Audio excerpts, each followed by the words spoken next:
What is up, guys and gals? The Rev here today, and well, today we're going to be doing something a little bit different. For one thing, I am joined by a guest. You might know him as the Historian. Hello there. Because we're doing something slightly different to our regular gaming stuff, you can call us Devon and Rick. So yeah, going forward, that's how we'll be known as. You may be wondering what the fuck this is all about. Over the last, it's been like half a year now, hasn't it, Rick? Yeah, around about that. We've been doing a podcast over on our own channel, The Nonsense Review, which there'll be a link to in the description for this video. And, well, to be blunt, guys, it's a bit easier to organise recording a podcast session than it is to actually record video footage because of my living situation. Now, you may wonder what The Nonsense Review actually is. It's, as we said, a podcast. We have 3 podcasts on the go. We upload 3 days a week. We have The Nonsense Review on Mondays, which is we pick something, we have a little bit of bants pre-watching, we watch and react live, and then we have a little bit of a cool-down period where we describe our favourite moments and MVP. That format is going to be more or less experienced today in today's video. This is kind of what Nonsense Review is all about. We also do the non-stop review on a Wednesday, which is a much shorter show where we pretty much just do the react, and that's it. We do the react, we do our favourite moment, we do our MVP. At the moment, we're going through the entirety of Steven Universe. And last but certainly not least, we also have the Nonsense Retrospective, which comes out every Friday. And this is mostly Rick's show, so I'll throw it to Rick to describe. Well, we look back with rose-tinted spectacles, and we look back and we just chat mad shit about things that we enjoy from the past. Normally it's fiction, sometimes it's not, but yeah, try and have a little bit of fun with it, and it's just an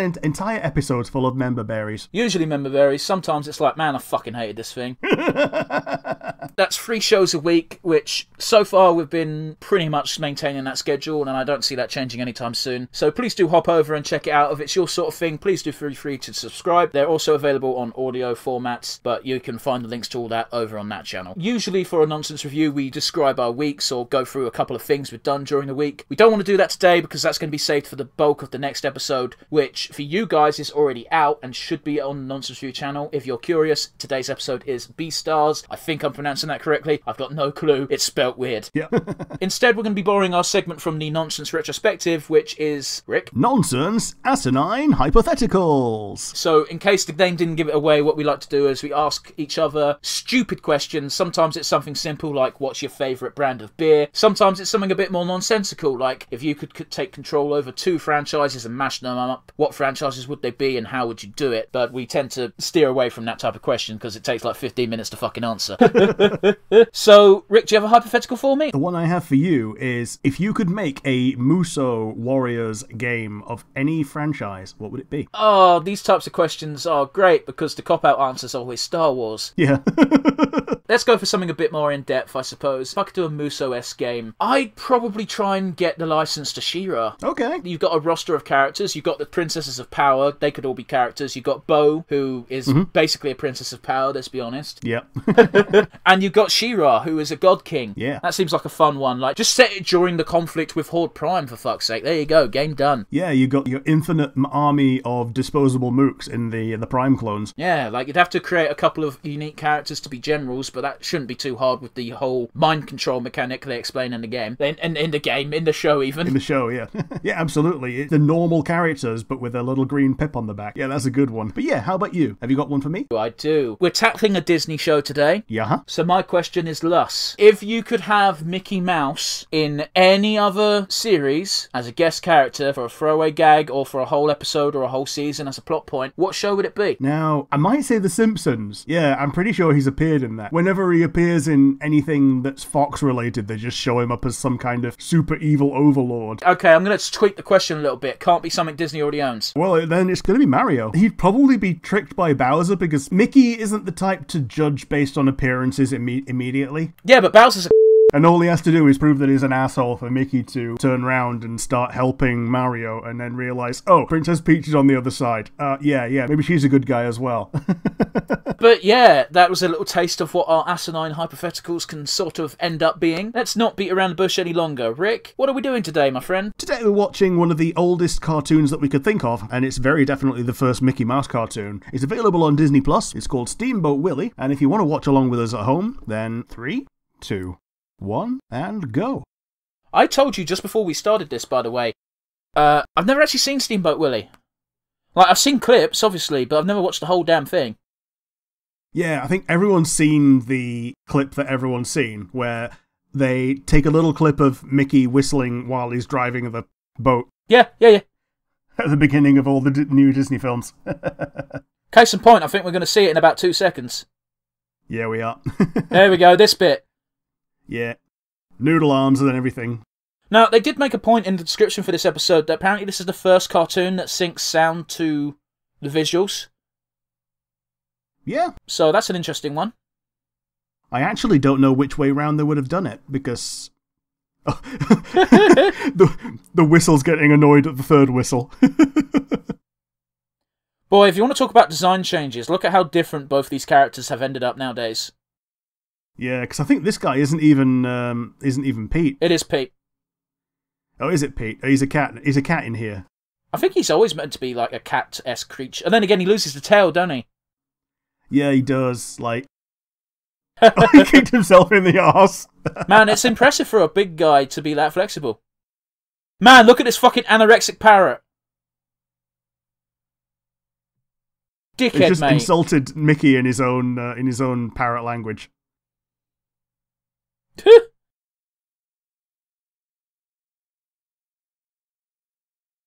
What the fuck is... Is he eating a brick? Oh, is that meant to be like tobacco? It might be. Let's see who... What? Yeah, if he spits it out, yeah, that's tobacco. Yep. His teeth just open. Yeah. Oh. That was a good shot. God damn, that is a horrible sounding fucking cackle. Huh? He's giving himself blackface. Oh, the cow! The cow used to be a actual a thing cow, that apparently. Appeared all the time, yeah. If I recall correctly, there's a none too subtle implication that she ends up having a thing with Goofy.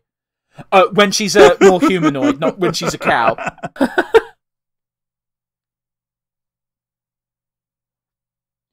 Yeah, I think the bulk of my knowledge from Steamboat Willie, the animation, is just from Kingdom Hearts and that one stage. Fair enough. It's a cool concept because everything goes black and white. It's awesome. That is kind of cute, though. Was that in Kingdom Hearts 3, I guess? It was in 2. It was in 2, okay. Yep. It was one of the more interesting additions. The disappointing thing about Kingdom Hearts 2 is a lot of the game was going back to worlds you did in 1. Again. Sure. And in 3, you got a lot of 3D animation stuff. In 3, pretty much everything, apart from Hercules, was Pixar. Sure. Oh, there was Frozen as well, wasn't there? That's Pixar. It's Disney Animation Studios. It's one of the few ones that they did in 3D animation that wasn't... Did they just fucking leave Minnie all on her own? Yeah, apparently so. Bastard! But yeah, I didn't realise. I'll be honest with you, I'm at that stage in my life where everything that's 3D and Disney, I just assume it's Pixar. Well, that's a bit of a problem, isn't it? Because, like, it's one of the TV tropes of all 3D animation is Pixar, all adult animation is South Park. Well, I bear in mind, specifically Disney. I know DreamWorks when I see it. Oh, the goat is just eating literally everything. Goats are fucking pricks, mate. You don't want to mess with them. Pulling a skirt down. Now, here's the thing: I didn't know that Minnie was available right from the start. Like, I thought she was something that was introduced later on. I'm totally there with you, my friend. Also, like, looking at these designs of the actual animals, you can see them. You can see the basis from the humanoid-esque characters we get later on. Because there's a goat that looks exactly like that later on. Well, rather a goat man. No. Kick her in the ass. Oh, okay. I thought that was going somewhere else. Oh, okay. Yeah, I wasn't expecting that. That's very cute. It is, actually.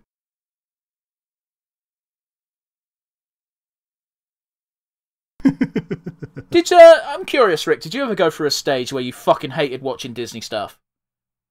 Not so much hated, but just, like, didn't appreciate it. Yeah. Like, yeah. There was a time when I just didn't care enough about Disney to even want to go to, like, Disneyland or anything, because, like, it was based around stuff that I no longer cared about, and then I got over that and, you know, became an adult with rose-tinted spectacles. I think legitimately, between the ages of 11 and 19, I was just like, nah, fuck Disney. It's for kids. I think I legitimately went through that phase. I think mine was a weirder one. I think it was like between like 7 and 11. Sorry, but look at this prick fucking abusing animals. Oh, I bet you so many fucking kids did that to cats as a result of seeing this. Which is probably why it's one of those things where they have to put a disclaimer of the values shown by our characters are no longer the values held by the company. Except they didn't do that, did they? Well, not on this one they didn't, but generally they do on these old Disney ones. That tends to be when they do something racist. Yep. It's making pigs squeak in rhythm. Like, leave the fucking pigs alone, dude. I like how the mum pig looks kind of like Mickey.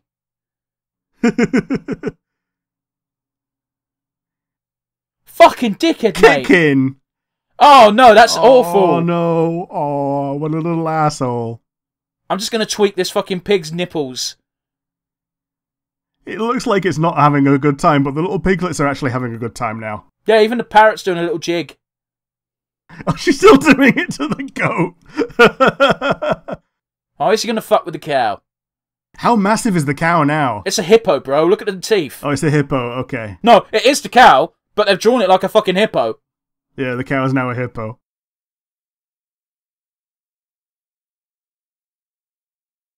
Man, my mind is just getting blown how every single movement, every single little inch of a fucking slightly different frame had to have been hand-drawn.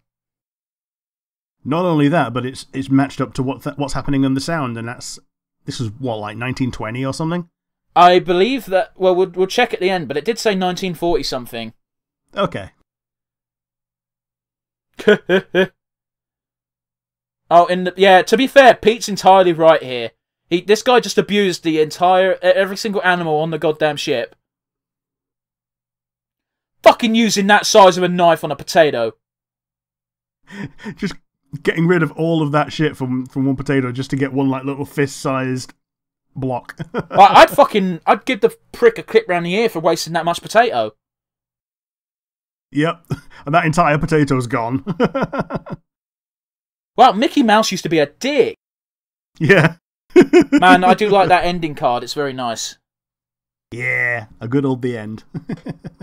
Let's see. Oh, my apologies. It says 1928. You were correct. Okay. I did think 40s was a bit late, but I also thought I saw the number 1940 something. So, you know. They parody it in The Simpsons of Nazi Supermen are our superiors. But he did do the Donald Duck being a Nazi kind of thing. I thought he did Donald Duck taking the piss out of Japanese. Maybe so. Because America's propaganda was very much anti-Japanese during the war rather than anti-German. Yeah, because they were closer to Japan. All you had to do was fly left. It's also because that's where their conflict, originated. But let's not get bogged down in the politics of World War II. Yep. This isn't the first time this has happened on the podcast, guys. Yeah, I guess it's time to wind down, which means we ask the ever-present question of, Rick, what was your favourite moment? My favourite moment was when Minnie started turning the goat's tail when its mouth was open and turned the entire goat a phonograph. That was a really cute visual gag that I just liked when it came back as well. She'd be doing it the entire time. How about you? What was your favourite moment? My favourite moment was when Pete spat the tobacco out and it hit him straight in the face. Very simple slapstick, but I'm a simple man. I see slapstick and I enjoy. A little addendum to that one. I did like how he just retracted his top and bottom teeth to be able to spit the tobacco out. That was pretty good, but that's very indicative of the sort of animation style of the time. Yeah. Your cartoon character can deform in cartoonish ways. Indeed. So all that's left to really do is establish, Rick, who was your MVP? It's more of an MVP for posterity, really. It's Mickey himself. It's less from the cartoon itself, because, yeah, he carried most of the gags himself, and more for the fact that this is the cornerstone of his legacy. Absolutely, man. Without this, Mickey wouldn't be a thing. How about you? Who is your MVP? Well, I'm glad you went Mickey, because it means I can give the award to the person who does actually deserve it. Now, like Disney or hate Disney, you cannot deny that as far as animation is concerned, the man was, groundbreaking, and so MVP goes to Walt. Yeah, absolutely. Now here's the thing, we don't always give it to someone who was in the show. Sometimes we give it to a showrunner or someone who was involved with the creation of the show. Case in point, I remember one episode where I gave the award to the entire costuming department. Wasn't that for Dynasty Warriors? It was the episode where I fucked up. But if you want to see see how I fucked up, go check out that episode of the podcast, is all I'll say. But yes, all that's left to do, guys, is really ask that hopefully you do go over to the Nonsense Review YouTube channel and check it out. Alternatively, if you don't really want to watch it in video form, you can click the links in every video and it will take you to either Anchor or Amazon Podcasts? Yeah, I think they have a podcasting service. Google Podcasts, stuff like that. And yeah, give us a subscribe, give us a listen. Hopefully you enjoy our content. So we'll see you over there, guys. Thanks for watching. Yeah, absolutely. Give us some comments as well. We love those. Join us again on Nonsense Review, Nonsense Retrospective, and the Non-Stop Review. Bye-bye!